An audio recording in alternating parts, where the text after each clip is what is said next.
In this video, I'll be making homemade yogurt, and to start, I pour in 1/2 gallon of whole milk into my Instant Pot. From there, I select the brown/saute button and hit start. I make sure the temperature region is at least 180.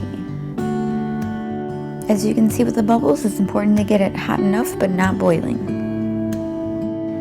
Once there, I make sure to turn it off and let it cool down until it reaches at least 110. Using this process to make yogurt, you're essentially making a giant batch of whichever kind of yogurt that you decide to use.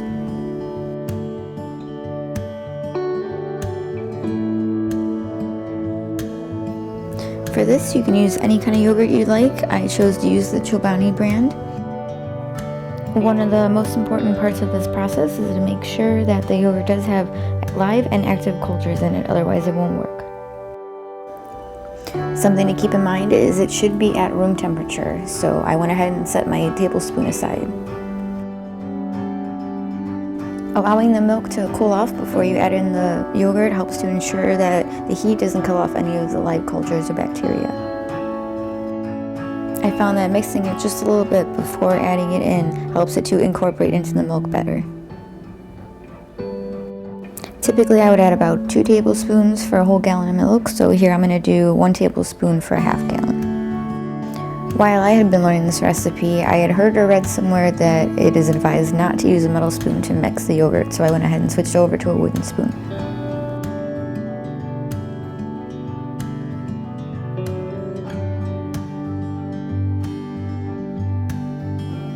Finally, it's time to let the yogurt do its thing. I'm going to go ahead and set my Instant Pot to the yogurt button and go up to 12 hours and hit start. Once it's finished, when you take off the lid, it should look something just like this.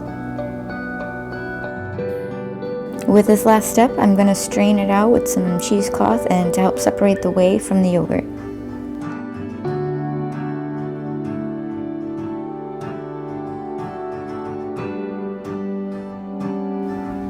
As you can see, there's a liquid that's separating, which is the whey. This you can save for any other recipe you'd like.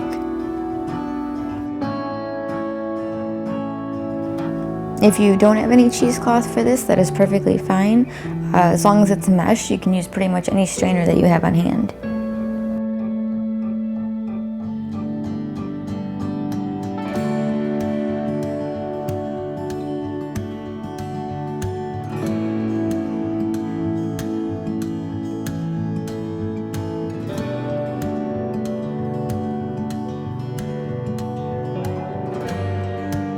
It's pretty much ready to go. As soon as you strain it through, you can add any kind of honey, berries, jam, whatever you like to add to flavor your yogurt.